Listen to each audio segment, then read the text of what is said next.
Good evening, everyone, and welcome to the premiere episode of Mikey's Movie Mash. Yes, I'm finally back.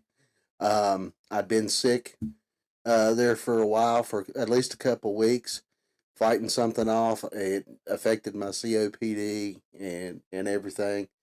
And then I took a trip to Delaware, so I was out of town for a couple of days. And then coming back, having to do things, around that I didn't get done while I was away. So it's been kind of hectic. It's been kind of hectic.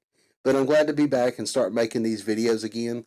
The purpose for changing Mikey's from changing classic movie buffet theater to Mikey's Movie Mash is because I wanted to start doing newer movies as well as classic movies and throw in some trailer reactions every once in a while if I see something that catches my eye. So I decided to change it from Classic Movie Buffet to Mike's Movie Mash.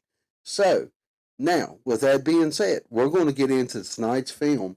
This is a film that I had already picked out when it was Classic Movie Buffet, and I still hadn't got a chance to do it, so I'm going to do it tonight.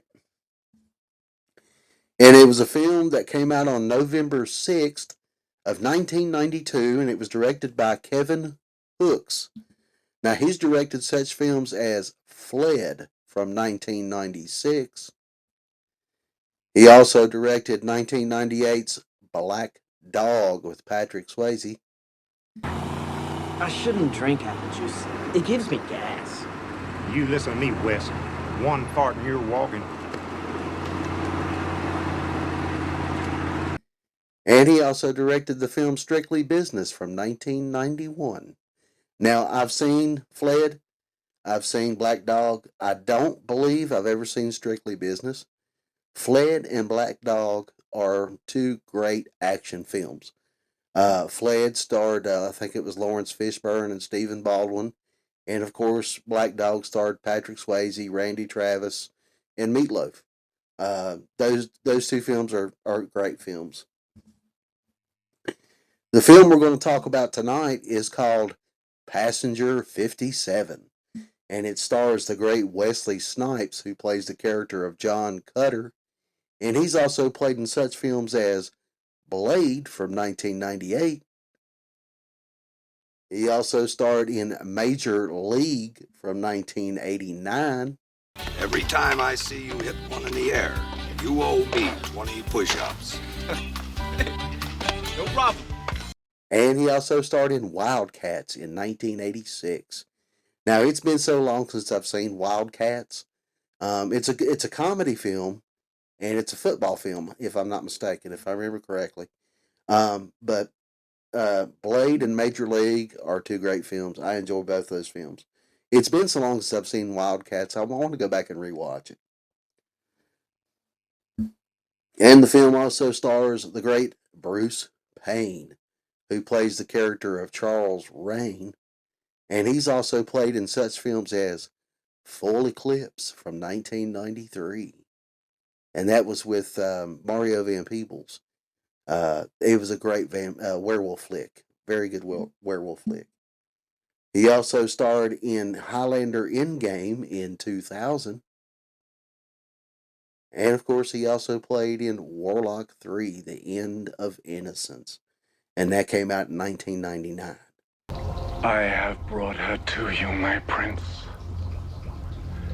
Your sacrifice as it was written. A child of the call, born on the blue moon. All three of those films are good films. Full Eclipse gives you a little different spin on the werewolf genre. Highlander, I love the Highlander films. All of them were good in my opinion. And Warlock, what can you say? The Warlock franchise, all three films were good. 3 was a little lackluster, even though it did star Bruce Payne, and he did wonderful in that film. The plot was just kind of weird. But I thoroughly enjoyed the first two. Now, the first two films of Warlock, if you know, starred Julian Sands. So in Warlock 3, Bruce Payne took over as the Warlock and does an amazing job. Amazing job. The film also stars Alex Datcher, who plays the character of Marty, and she's played in such films as Body Bags from 1993. Now, that is an anthology film. She plays in the story called The Gas Station. And it was a great story. It was a great story.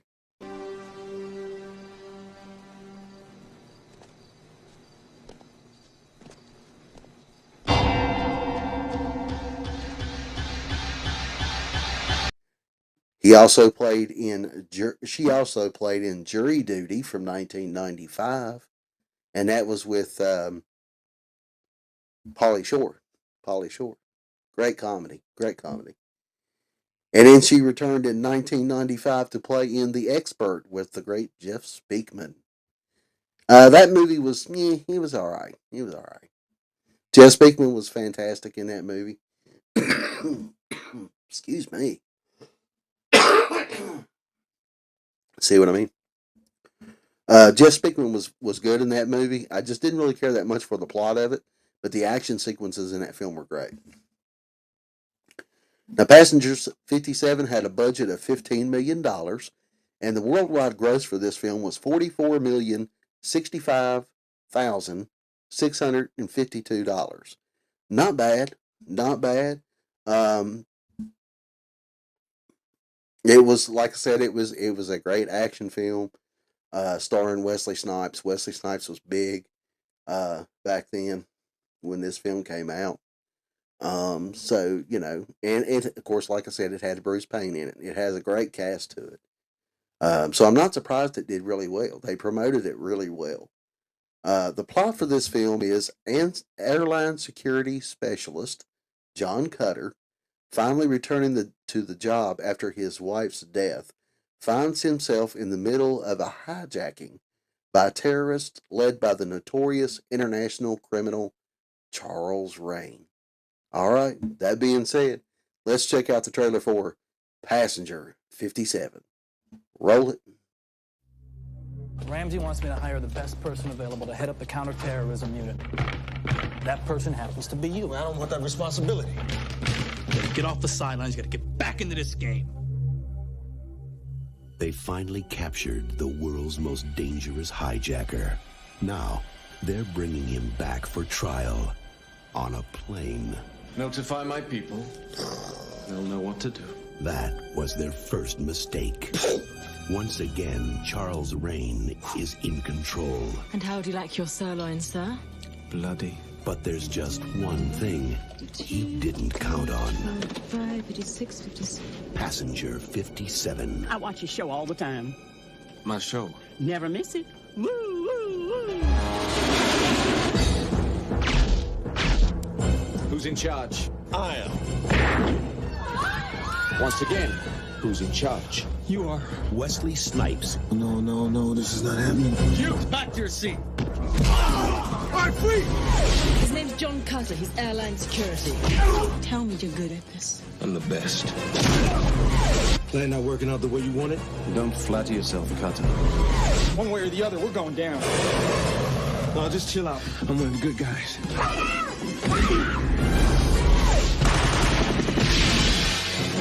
Didn't your father ever teach you never send a boy to do a man's job? Wesley Snipes. You need help? No. He's all mine. Passenger 57. You ever play roulette? On occasion. Let me give you a word of advice. Always bet on black.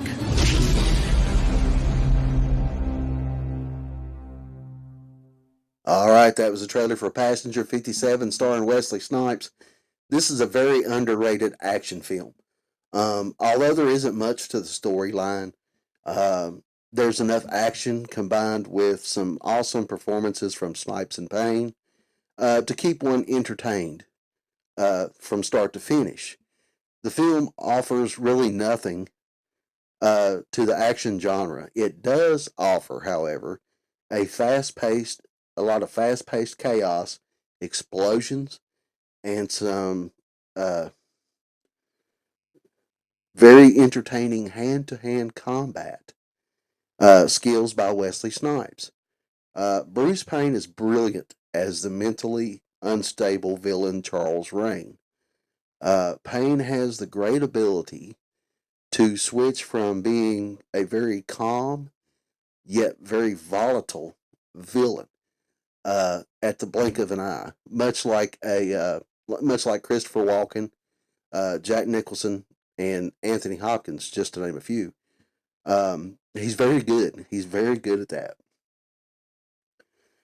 Alex Datcher, who plays the character of Marty, does very, very well in this film, but I feel like her and the other cast members are somewhat overshadowed by the performances by Snipes and Bruce Payne.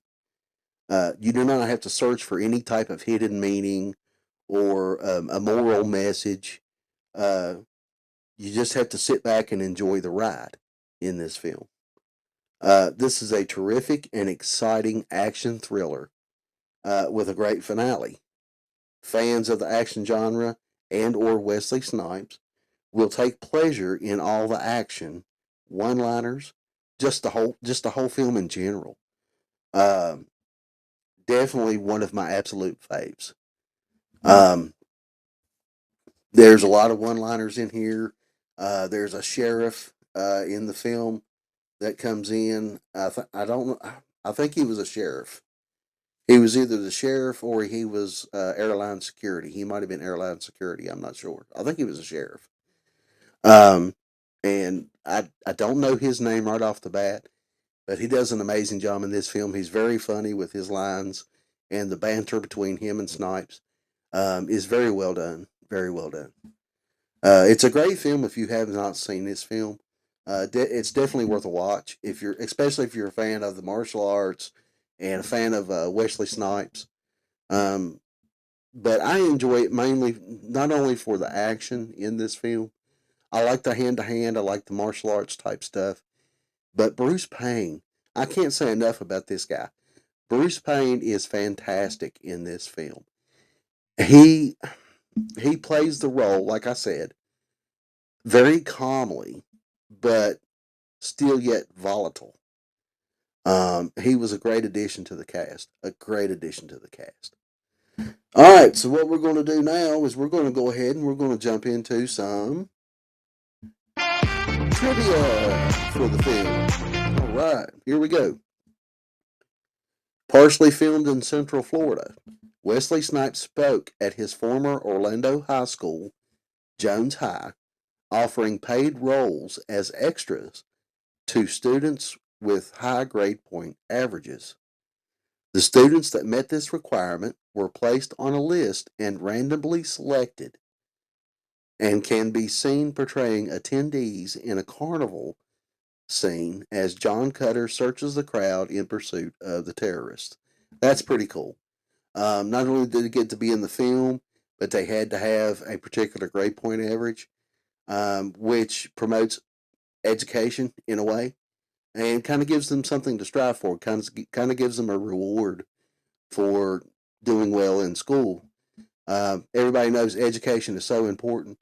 So to put that to the forefront in any way, shape, or form is usually a very good idea. A very good idea. Excuse me. This was originally a vehicle for Sylvester Stallone, but he turned it down. However, just for fun, the scriptwriter named one of the major characters Sly. That's pretty cool. That's pretty cool. Yes, I remember him. He was Tom Sizemore plays the best friend of Wesley Snipes in this film, and his name is Sly Del Vecchio. Weird name, but there's the Sly. So that's pretty cool. Passenger 57 was scheduled to air on a Stars Entertainment Group channel the night of 9/11.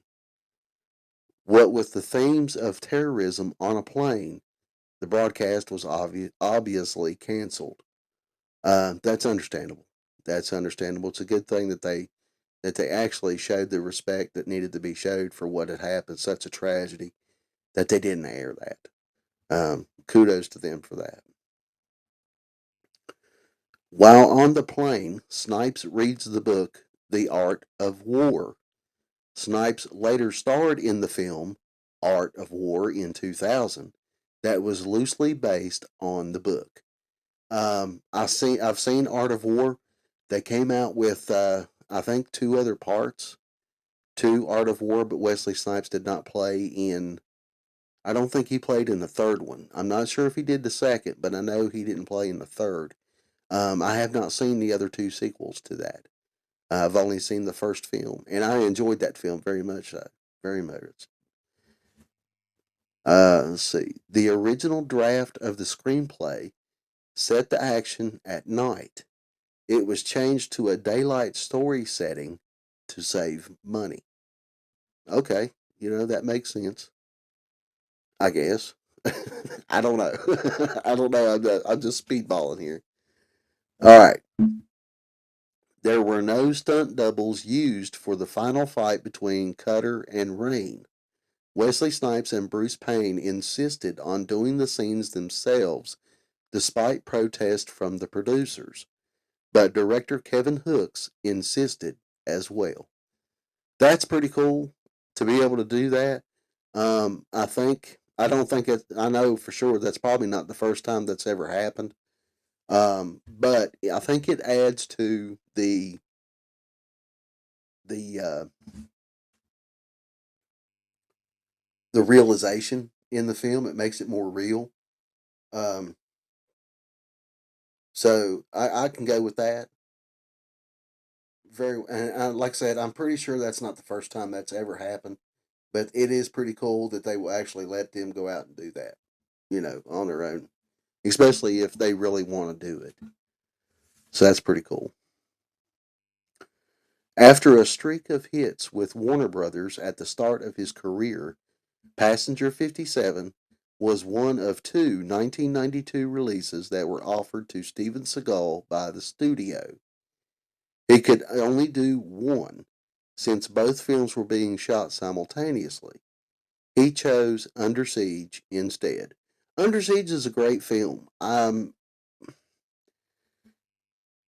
don't understand why it's not more talked about or discussed than what it has been, but it's a great film. I find it to be a great film. Tommy Lee Jones is incredible in Under Siege. Um, would Steven Seagal have done good in Passenger 57? Maybe, maybe. But I don't think he would have played off of Bruce Payne's character as well as Wesley Snipes did. I could be wrong on that. That's a matter of personal opinion, uh, more or less. But I'm glad they stuck with.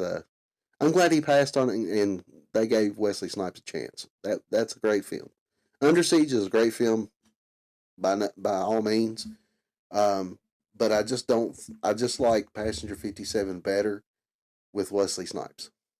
Okay, Michael Madsen turned down the role of Sly Del Vecchio. Um, Michael Madsen would have been good in that role, um, but so is Tom Sizemore. So it's a win-win. Let's see. Denzel Washington and Eddie Murphy were considered for the leading role, and so was Brian Bosworth. But he had to turn it down due to surgery for his career ending football injury. Um, Nothing against Brian Bosworth. I love Stone Cold. But this movie was not for him. Denzel might have been good considering the Equalizer films. Eddie Murphy, I think it would have made it too much of a comedy and less of an action film. Nothing against Eddie Murphy. He was great in the Beverly Hills Cop roles, but this role was for Wesley Snipes. And finally, Bruce Payne described his character, explaining there are three kinds of terrorists. There are the criminals, there are those who do it for a political cause, and then there are the crazies. Charles Rain falls into two of these categories: the criminal and the crazy. Payne's performance gained universal acclaim, with People magazine writing, "He steals the plane and the movie," along with Empire reviewer Marcus Trower writing, "Payne makes Hannibal Lecter look like a social worker." Now, that last statement, as far as him making Hannibal Lecter look like a social worker, I'm not sure if I would have took it that far, to be honest. Yes, he is good in that film, but Anthony Hopkins as Hannibal Lecter, ugh, dude, that's hard to beat. That is hard to beat. But this is a great film. If you haven't seen it before, definitely check it out. Give it a watch. I guarantee you, if you're a fan of the action films and the martial arts, you'll enjoy this film. You'll enjoy this film. Now, coming up, Saturday will be Mikey's Saturday Nightmares, where I'm going to talk about a classic horror film. And we'll get back on track with these videos. And I'm hoping to have a preview of some of the merch that I have been trying to work with my fiance, trying to get stuff straightened out with that and get it set up and get it made and everything like that. So that's coming up in the next few weeks. I'll be giving little glimpses of it. Of course, you've seen my coffee mug that has the M&M Entertainment Mafia logo on it, and there's some other things: t-shirts, hats, sweatshirts, keychains, that kind of thing. But that'll be coming up here pretty soon. But like I said, I will see you guys on Saturday for Mikey's Saturday Nightmares. Thanks for tuning in. Thanks for hanging in there while I took my break. And I will see you guys on Saturday. Bye-bye.